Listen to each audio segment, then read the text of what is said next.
शैक्षणिक क्षेत्रासाठी ऐतिहासिक अशा कार्यक्रमाला या व्यासपीठावर उपस्थित असलेले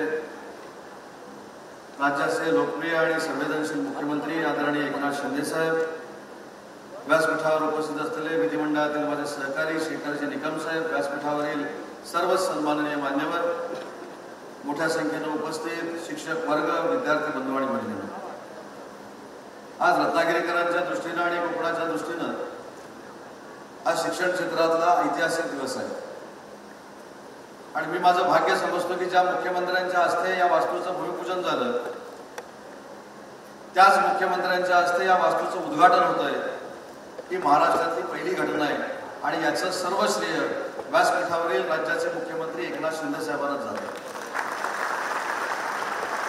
याचं कारण असं आहे की मी राज्याचा उच्च व तंत्र शिक्षण मंत्री होतो आणि उच्च व तंत्र शिक्षण मंत्री झाल्यानंतर मी एक स्वप्न बघितलं होतं की या रत्नागिरी जिल्ह्याला, रत्नागिरी शहराला एज्युकेशनल हब बनवावं। ज्यावेळी रत्नागिरी शहर एज्युकेशनल हब होईल अशा पद्धतीची मी घोषणा केली होती त्यावेळी माझ्यावर अनेकांनी टीका केली होती, अनेकांनी माझी बदनामी केली होती, परंतु 2.5 वर्षामध्ये माझ्या हे लक्षात आलं की जी बदनामी केलेली होती, जी टीका केलेली होती खरी होती। कारण मी फक्त सांगितलं होतं की मी उच्च व तंत्र शिक्षण विभागाचा मंत्री आहे आणि मला एज्युकेशनल हब बनवायचं आहे, पण उच्च व तंत्र शिक्षण विभागाचा मंत्री मी उद्योग मंत्री झालो। एकनाथ शिंदे साहेबांनी मला या जिल्ह्याचं पालकमंत्री केलं आणि जे रत्नागिरी जिल्ह्याच्या विद्यार्थ्यांचं स्वप्न होतं एज्युकेशन हबचं ते खऱ्या अर्थानं पूर्ण करण्याचं काम जर कोणी केलं असेल तर मुख्यमंत्री एकनाथ शिंदे साहेबांनी केलं हे मला आवर्जून या ठिकाणी सांगितलं आहे। मला आठवतं राज्याचे मुख्यमंत्री म्हणून आदरणीय एकनाथ शिंदे साहेब पहिल्यांदा आम्हाला आमदारांना ज्यावेळी भेटले सकाळी 7ची वेळ होती आणि साहेबांनी मला सांगितलं की तुझ्या मतदारसंघामध्ये, तुझ्या जिल्ह्यामध्ये तुला काय पाहिजे हे मला जर सांगितलंच तर मला ते 15 मिनिटांमध्ये मंजूर करायचं आहे। कदाचित साहेब तो प्रसंग विसरले असतील, पण त्या बैठकीमध्ये मी साहेबांना सांगितलं, साहेब मला रत्नागिरी एज्युकेशन हब करायचं आहे, मला मेडिकल कॉलेज मंजूर करून द्या आणि मला इंजिनिअरिंग कॉलेज जे मंजूर झालंय त्याला पहिल्या टप्प्याचे 80 कोटी रुपये जर दिले तर माझा जो विद्यार्थी, शेतकऱ्यांचा मुलगा परराज्यामध्ये जातो, परजिल्ह्यामध्ये जातो आणि शिक्षण घेतो तो शासकीय वैद्यकीय महाविद्यालयामध्ये आणि शासकीय अभियांत्रिकी कॉलेजमध्ये शिक्षण घेईल अशा पद्धतीची विनंती केली आणि गतिमान सरकार काय असतं हे विद्यार्थ्यांना देखील कळलं पाहिजे। सकाळी 7 वाजता दोन्ही प्रधान सचिवांना फोन केले आणि मुख्यमंत्री मोदयांनी सांगितलं की पुढच्या कॅबिनेटला ही दोन्ही कॉलेज मला मंजूर करायचे आहेत, दोन्ही कॉलेजला मला पैसे मंजूर करून द्यायचे आहेत आणि अद्भुत आश्चर्य आहे की या 2 वर्षानंतर ती दोन्ही कॉलेज 500 कोटी रुपये खर्च करून वैद्यकीय महाविद्यालय आणि 250 कोटी रुपये खर्च करून इंजिनिअरिंग कॉलेज हे रत्नागिरीमध्ये झालंय आणि खऱ्या अर्थानं या रत्नागिरीला एज्युकेशन हब बनवण्याचं काम राज्याच्या मुख्यमंत्र्यांनी केलं त्याबद्दल रत्नागिरी जिल्ह्याच्या वतीनं मी त्यांना मनापासून धन्यवाद देतो, या जिल्ह्याचा पालकमंत्री म्हणून धन्यवाद देतो, या तालुक्याचा आमदार म्हणून देखील धन्यवाद देतो। आज या कार्यक्रमाला येत असताना साहेबांनी मला सांगितलं, अरे 1.25 वर्षापूर्वी याच मैदानामध्ये आपण कार्यक्रम घेतला होता। मी मुख्यमंत्री मोदयांना सांगितलं की हेच ते ठिकाण आहे जिथं स्किल सेंटरचं आपण उद्घाटन केलं आणि या इंजिनिअरिंग कॉलेजच्या इमारतीची मुहूर्तमेढ रोवली। मला विशेषतः रत्नागिरीतल्याच इंजिनियर झालेल्या निर्माण ग्रुपच्या सगळ्या माझ्या सहकाऱ्यांना, मित्रांना मनापासून धन्यवाद दिले पाहिजे की जे याच पॉलिटेक्निकमध्ये शिकले, जे याच रत्नागिरीच्या मातीमध्ये शिकले, त्यांनी निर्माण नावाचा एक ग्रुप निर्माण केला आणि आज महाराष्ट्रातली सगळ्यात जलद इमारत बांधण्याचं काम जर कोणी केलं असेल ते माझ्या रत्नागिरीतल्या निर्माण ग्रुपनं केलं, त्याबद्दल मला देखील निर्माण ग्रुपच्या सगळ्या सर्व सहकाऱ्यांना धन्यवाद दिले पाहिजे। साहेब, शेखर निकम सरांनी आज आपल्याला सांगितलं की आपण विविध योजना या ठिकाणी सुरू केल्यात, युवकांसाठी सुरू केल्यात, महिला भगिनींसाठी सुरू केल्यात, वरिष्ठांसाठी सुरू केल्यात आणि एवढ्यावरच तुम्ही थांबला नाही। आज देशातलं पहिलं सागरी महाविद्यापीठ जर कुठे होत असेल तर ते आपल्या रत्नागिरीमध्ये होत आहे, त्याला देखील मंजुरी आदरणीय एकनाथ शिंदे साहेबांनी, देवेंद्रजींनी आणि अजितदादांनी दिली। मला असं वाटतं की देशाच्या पातळीवर ज्या पद्धतीनं आम्ही इंजिनिअरिंग उभं केलं त्याच्या 1000 पटीनं चांगलं सागरी विद्यापीठ उभं करू हा देखील शब्द या जिल्ह्याचा पालकमंत्री म्हणून मी आदरणीय मुख्यमंत्री मोदयांना देतो। आपल्या सगळ्या विद्यार्थ्यांना माहिती असेल की महाराष्ट्रामध्ये लॉचं असं एक इन्स्टिट्यूट आहे। आज पाटणेसाहेब तुम्ही व्यासपीठावर आहात, अनेक ज्येष्ठ वकील रत्नागिरीतले व्यासपीठावर आहेत, तुमची देखील जी कोल्हापूरची मागणी आहे ती देखील साहेबांनी कशा पद्धतीनं मान्य केली हे आपल्याला देखील व्यासपीठावर कळलेलं आहे। परंतु हे मुंबईचं लॉ कॉलेज जे आहे हे देशातलं नंबर 1 लॉ कॉलेज आणि साहेब माझं स्वप्न होतं ते आपण पूर्ण केलं. यातलं दुसरं शासकीय विधी महाविद्यालय रत्नागिरीमध्ये जर झालं तर आमचा सगळा कॉलेजचा कोरम पूर्ण होणार होता. 15 दिवसापूर्वी त्या देखील शासकीय विधी महाविद्यालयाला एकनाथ शिंदे साहेबांनी 1 मिनिटामध्ये मंजुरी दिली. ते देखील पुढच्या वर्षीपासून आपण रत्नागिरीमध्ये सुरू होत आहे. एज्युकेशन सेक्टरमध्ये मी देखील खात्याचा मंत्री होतो. मी जर एकनाथ शिंदे साहेबांना सांगितलं असतं की मला प्रायव्हेट कॉलेज सुरू करायचं आहे तर साहेबांनी त्याला देखील मंजुरी दिली असती.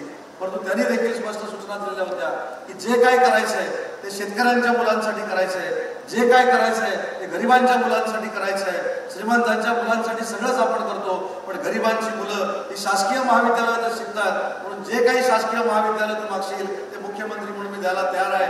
परंतु प्रायव्हेट कॉलेज काढण्याचं धाडस कोणी करू नये. आणि तो तंतोतंत आदेश माझ्यासारख्या कार्यकर्त्यांना पाळला. आणि आज रत्नागिरीमध्ये नर्सिंग कॉलेज पासून मरीन इंजिनिअरिंग कॉलेजपर्यंत साहेब सगळी कॉलेज करण्यामध्ये आम्ही यशस्वी झालो. त्याचं पूर्ण श्रेय राज्याचे मुख्यमंत्री म्हणून आपल्याला जातं. आज या व्यासपीठावर कुणबी बांधवांचे नेते देखील व्यासपीठावर इथे आहेत साहेब. आज आपण या कॉलेजला लोकनेते शामराव पेजे साहेबांचं नाव दिलंय. ज्या नेत्यानं, ज्या लोकनेत्यानं नुसतं कुणबी समाजालाच नाही, रत्नागिरी जिल्हा एकत्र जिल्हा असताना खऱ्या अर्थानं दिल्लीमध्ये आवाज उठवण्याचं काम जर कोणी केलं असेल तर लोकनेते शामराव पेजे साहेबांनी केलं. आणि साहेब त्याबद्दल देखील कुणबी समाजाच्या वतीनं आणि तमाम रत्नागिरी जिल्ह्याच्या वतीनं मी आपल्याला धन्यवाद देतो की ज्यावेळी कॅबिनेटमध्ये हा विषय झाला त्यावेळी एकाच सेकंदात लोकनेते शामराव पेजे अभियांत्रिकी कॉलेज रत्नागिरी हे नाव आपण नुसतं मंजूर केलं नाही, त्याला केंद्र शासनाची मंजूर आणली.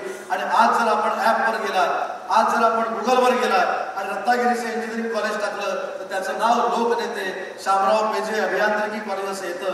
ही खरोखरच रत्नागिरी जिल्ह्याच्या दृष्टीनं आणि कुणबी बांधवांच्या दृष्टीनं अतिशय महत्वाची बाब आहे. आणि त्याच्यामध्ये देखील साहेब आपण सहकार्य केलं त्याबद्दल देखील मनापासून मी आपल्याला धन्यवाद देतो. आणि जाता जाता शेखर सरांनी जो उल्लेख केला तो पुन्हा एकदा उल्लेख या ठिकाणी करतो. विद्यार्थ्यांनी देखील प्रचंड पद्धतीनं टाळ्या वाजवल्या की विद्यार्थ्यांच्या शैक्षणिक फीच्या बाबतीमध्ये. पण मी विद्यार्थ्यांना आणि विद्यार्थिनींना एक विनंती करतो, जरी माझ्यापेक्षा वयानं तुम्ही लहान असला तरी आजपर्यंत देशाचं असं सरकार कुठचंही निर्माण झालं नाही की विद्यार्थ्यांना 12वी शिकल्यानंतर त्याला 6,000 रुपये मिळतात, डिप्लोमा झाल्यानंतर 8,000 रुपये मिळतात आणि पदवी मिळाल्यानंतर 10,000 रुपये मिळतात. अशा पद्धतीनं निर्णय घेणारं देशातलं पहिलं सरकार जर कुठचं असेल तर ते महायुतीचं महाराष्ट्रातलं सरकार आहे. आणि म्हणून या सगळ्या योजनांमध्ये आपण सगळ्यांनी सामील झालं पाहिजे. साहेब मला सांगताना मनापासूनचा आनंद आहे. आपण ही योजना महाराष्ट्राला दिली. आमच्या जिल्ह्याच्या प्रशासनानं अतिशय चांगल्या पद्धतीनं काम केलं. आणि 3 दिवसापूर्वी आम्ही 223 लोकांना याचे पत्र दिलं. आज तुमच्या उपस्थितीमध्ये आम्ही 619 लोकांना पत्र देतोय युवा कार्यशाळेचे. साहेब याच्यामधनं गरीब कुटुंबातली जी मुलं आहेत ज्यांना नोकरीसाठी संघर्ष करावा लागतो तो संघर्ष तुमच्या नेतृत्वाखाली संपवण्यामध्ये आम्ही सगळे यशस्वी झालो. त्याबद्दल मनापासून मी आपल्याला धन्यवाद देतो. आणि पाटणे साहेब आपण या व्यासपीठावर आहात. काल मी तुम्हाला येऊन सांगितलं होतं की महाराष्ट्र राज्याचे मुख्यमंत्री ज्यावेळी व्यासपीठावर येतील त्यावेळी मुख्यमंत्री तुम्हाला भेटायला कुठचे आडेवेडे घेणार नाही. मुख्यमंत्री तुमच्याशी चर्चा करतील. मुख्यमंत्री महोदय कोल्हापूरच्या बाबतीमध्ये निर्णय घेतील. आणि आज त्यांनी तुम्हाला सांगितलं की जो शब्द त्यांनी टेलिफोनवरनं तुम्हाला दिला होता, मोबाईलवरनं त्यांना दिला होता, तो देखील त्यांनी 15 ऑगस्टला मुख्य न्यायाधीशांशी बोलून पूर्ण करण्याचा प्रयत्न केला.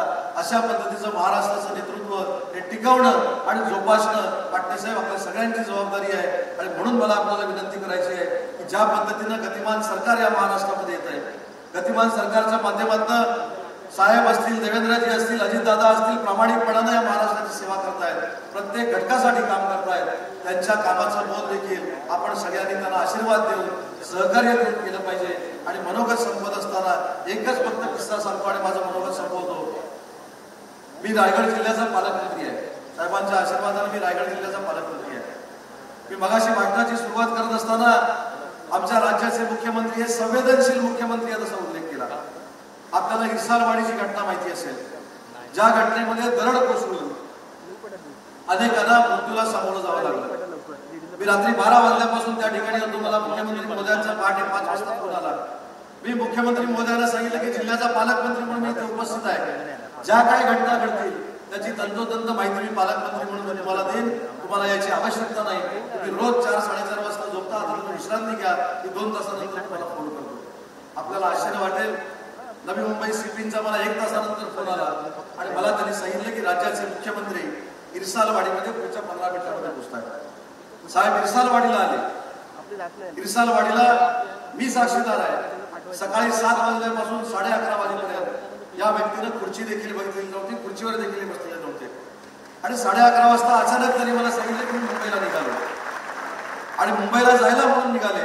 आणि 15 मिनिटांनी परत मला फोन आला की कुठं जिथं असतील तिथं खालापूर पोलीस स्टेशनला पोहोच.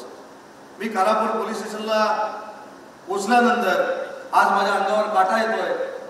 मुख्यमंत्री महोदय आपले आश्वस्त होते. मला म्हणाले सगळ्यांना घेऊन तू चहाला जा, सगळ्यांना घेऊन तू ब्रेकफास्टला जा. त्या हॉटेलचं नाव देखील मला मुख्यमंत्र्यांनी सांगितलं की तुमच्या हॉटेलला जाऊन सगळ्यांना घेऊन चहाला जाऊन सांगितलं. त्या हॉटेलचं नाव देखील मला माहिती आहे. आमच्याच एका सहकार्याचं ते हॉटेल होतं. पण मी साहेबांना विचारलं की साहेब मी चहाला जाऊन तुम्ही काय करणार आहे. साहेबांनी जे मला सांगितलं आणि त्याच्यातनं कृतीतनं घडवलं ते महाराष्ट्राच्या आजपर्यंतच्या कुठच्या मुख्यमंत्र्यांनी केलं नव्हतं. साहेबांनी मला सांगितलं की 11:30 वाजता मी तुला सांगितलं की मी मुंबईला जातो. पण मी अस्वस्थ होतो मनातनं की ज्या घरावर दरड पडलेली आहे, दरड पडून लहान लहान मुलं त्याच्यामध्ये मृत्युमुखी पडलेली आहे, त्यांचा आक्रोश तिकडे चालू आहे. 5 किलोमीटरवरचा तो कडा आहे. तो कडा मी काही झालं तरी मी चढून जाणार आहे. तिथं मी लोकांना जाऊन भेटणार आहे. त्यांच्या सुखदुःखामध्ये दुःखच होतं, त्या दुःखावर पांघरुण घालण्याचं मी काम करणार आहे. मी साहेबांना सांगितलं हे फार मोठं धाडस आहे. आपण राज्याचे मुख्यमंत्री आहात. 13 कोटी जनता आपल्याकडे अपेक्षेनं बघते. त्याच्यामुळे तुम्ही हा 5 किलोमीटरचा कडा चढून जाणं हे माझ्या दृष्टीनं अयोग्य आहे. मी लहान तोंडी मोठा घास घेतोय. साहेब तुम्ही जाऊ नका अशा पद्धतीची मी विनंती केली. मला म्हणले ठीक आहे, मी पोलीस स्टेशनला बसून सगळा रिव्ह्यू घेतो, तुम्ही सगळ्यांनी चहाला जाऊन या. आणि 15 मिनिटानंतर पोलिसांचा मला फोन आला. आम्ही सगळे त्यांना अडवत होतो म्हणून ते पोलिसांच्या गाडीमध्ये बसले, त्या ठिकाणी गेले आणि स्वतःची तब्येत बरी नसताना देखील 5 किलोमीटरचा कडा कोणी चढू शकत नाही ते आपले मुख्यमंत्री चढले. आणि तिथल्या लोकांना जाऊन त्यांनी दिलासा दिला, त्या लोकांना जाऊन मायेची रूप दिली. अशा पद्धतीचा संवेदनशील आणि भावनाप्रधान मुख्यमंत्री हा महाराष्ट्र राज्याला लाभला. ते आमचं नाही, आपल्या सगळ्यांचं भाग्य आहे. तरुणांचं देखील भाग्य आहे, महिला भगिनींचं भाग्य आहे. आज जर तुम्ही चंपक मैदानावर आलात तर 55,000 महिला त्या ठिकाणी जमलेल्या आहेत आपल्या भावाची वाट बघत. ज्या भावानं देशामध्ये पहिल्यांदा ऐतिहासिक निर्णय घेतला आणि प्रत्येकाच्या खात्यामध्ये रक्षाबंधनच्या अगोदर 3,000 रुपये जर जमा केले, अशा भावाचं दर्शन घेण्यासाठी, अशा भावाला आशीर्वाद देण्यासाठी 50,000 ते 55,000 महिला भगिनी आज चंपक मैदानावर गोळा झालेल्या आहेत. आणि म्हणून त्यांचा उल्लेख आम्ही संवेदनशील मुख्यमंत्री म्हणून करतो. तुमच्या सगळ्यांच्या वतीनं आज या कार्यक्रमाला मुख्यमंत्री महोदय उपस्थित राहिले त्याबद्दल पालकमंत्री यांना मनापासून त्यांना धन्यवाद देतो. या कार्यक्रमाचं उद्घाटन आपण केलं त्याबद्दल देखील धन्यवाद देतो. आणि झिमण साहेबांना विनंती करतो की तमाम जिल्ह्याच्या कुणबी समाजाच्या मार्फत आपण माननीय एकनाथ शिंदे साहेबांचं रामभाऊ तुम्ही असेल आपण सत्कार करावा.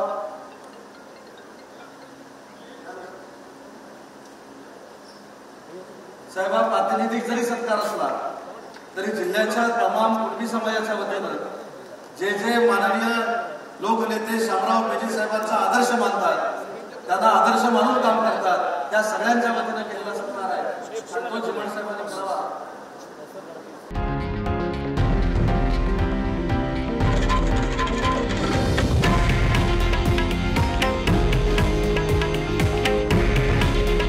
हे आहे देशातील नंबर 1 न्यूज नेटवर्क आणि आपण पाहत आहात TV9 मराठी. काळजी तुमची, हित महाराष्ट्राचं.